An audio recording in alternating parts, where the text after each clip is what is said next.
Alright, here's the fuel filter, 3129 for the 2004 Envoy / Trailblazer. And we did pick this up at Napa for the fuel filter for the 2004 Envoy, Napa. And it's kind of funny because just in a previous video I slammed the Napa Wix filter for the diesel, but yet it's good enough for the gasoline for the car. And it just boils down to, you know, different vehicles have different requirements. The diesels, they require a small micron for finer filtering, and the fuel doesn't require that much of a small micron to fuel filter. So this is what we're going to put on the Envoy / Trailblazer. Alright, so you jack up your 2004 through I think 8 or 9 Envoy, and always put a jack in there because you want to be safe. And I'll show you where the fuel filter is. So you come down here on the driver's side, crawl under the vehicle, and there's your transfer case right here, and right behind the transfer case right here, this is your fuel filter. And the way we're going to take it down is there's a Phillips screw up top here, and this whole thing should come out, and then we'll be able to undo these clamps. And these are very picky clamps. But before we do any of that, we have to release the fuel pressure from the fuel filter, which means running the vehicle, pulling out the fuel pump relay, which is number 41 I believe, and also opening the gas cap, so that otherwise it'll just continually spew fuel because of the prime, and it'll create a siphon. Yeah, it was a late night last night, and it'll just make a mess and you'll never stop the fuel flow. So on the front of the vehicle, you open up the fuse box, secondary fuse box. Look at your schematic. Right there's number 41, which is the fuel filter pump relay, which is right here. Take out the fuel pump filter relay, or not fuel pump, not filter, fuel pump. We're going to do that over. We're having fun here, guys. If you don't have fun, you ain't doing something right. Alright, so you get under the hood, you pop open the fuse box, which is under the hood, the secondary one. You look at your schematic, and you try to read this stuff. When you get to be like me and you're 50, you can't read it, so you need to get the kid to read it so you can tell you which one it is. So, number 41, right here. This is the fuel pump relay. Straight up. Take it out. Put it there so you don't lose it, because in 10 minutes you're going to be like, where the heck is that at? Now you're going to go start the truck. Okay, so start the vehicle. That's pretty much it. She didn't even last. And okay, so we got no fuel at all. That's what we want. And then I come back here because, I don't know, I'm anal. I open that too. I don't want any pressure on that fuel filter. None. No gas. The very little it's going to come out, it's going to come out. So that's normal. Make sure you got a container underneath to catch all the fuel.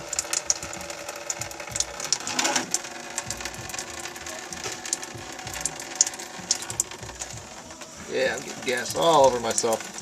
That's yippee-ki-yay. Love the smell of fuel.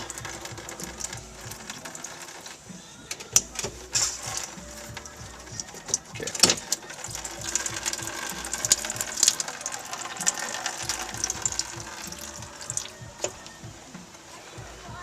That was one line.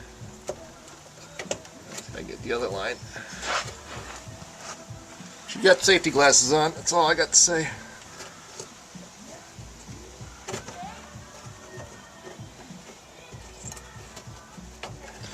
You do got to squeeze both these tabs at the same time, so not the most funnest thing in the world to do. You know, NASA scientist that thought up this one. Ah, that hurt my finger. Gotta take a break here. Okay, there's the fuel filter we just took out. And the way the factory one, because she's never changed it, and it's got 120 some thousand miles on it. Oh my god.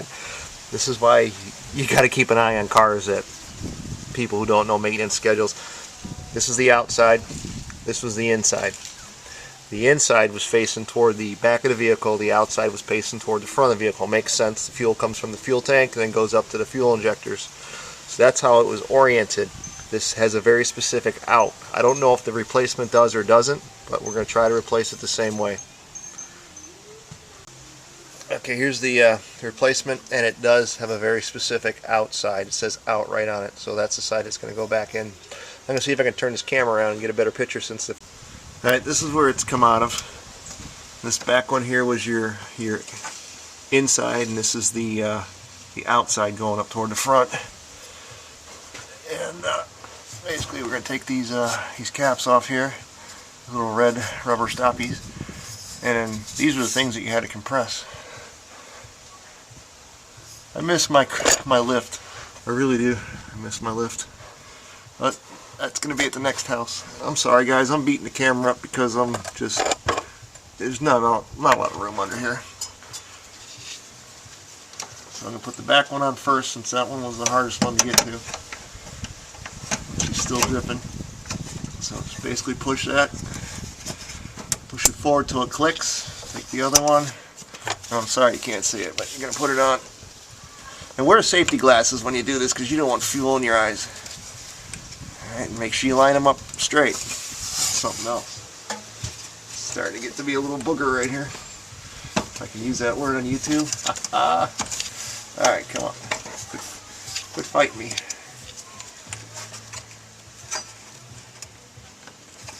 Come on.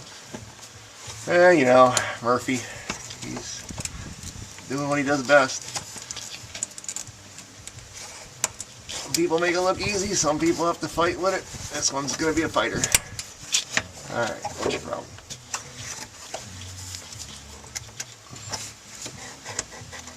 Alright, let me take a break here and see what's going on.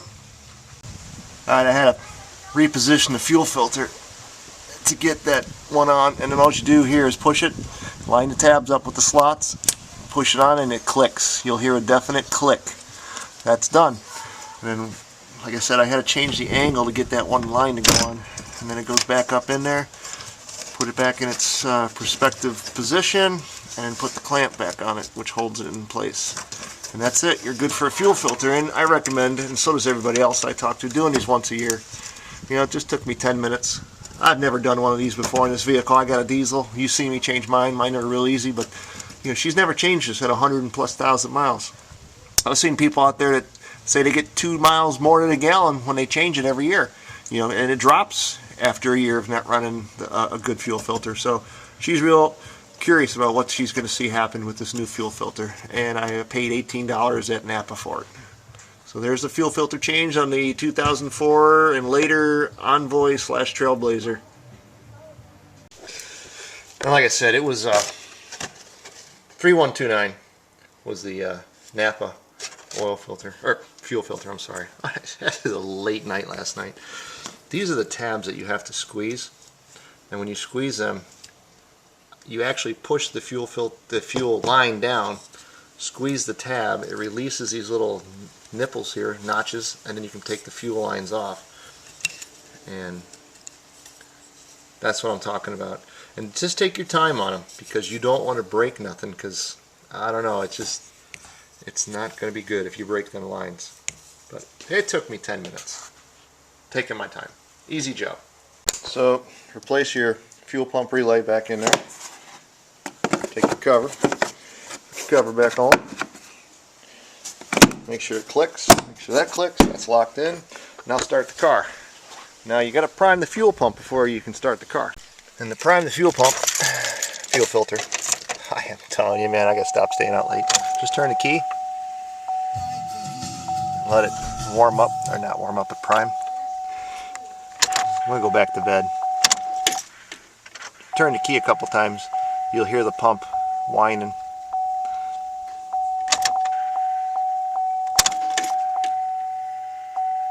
Three times should be enough. Start the vehicle. And it starts. Now, if you didn't install it correctly, if those fuel lines didn't click, it would be just spewing fuel out right now. So if there's nothing coming out, there's no fuel dripping, so we did a good job. And we found some M&Ms. It's always a good day. There's a fuel filter change on the 2004 GMC Envoy Trailblazer. Thanks for watching, guys. Give us a thumbs up and subscribe.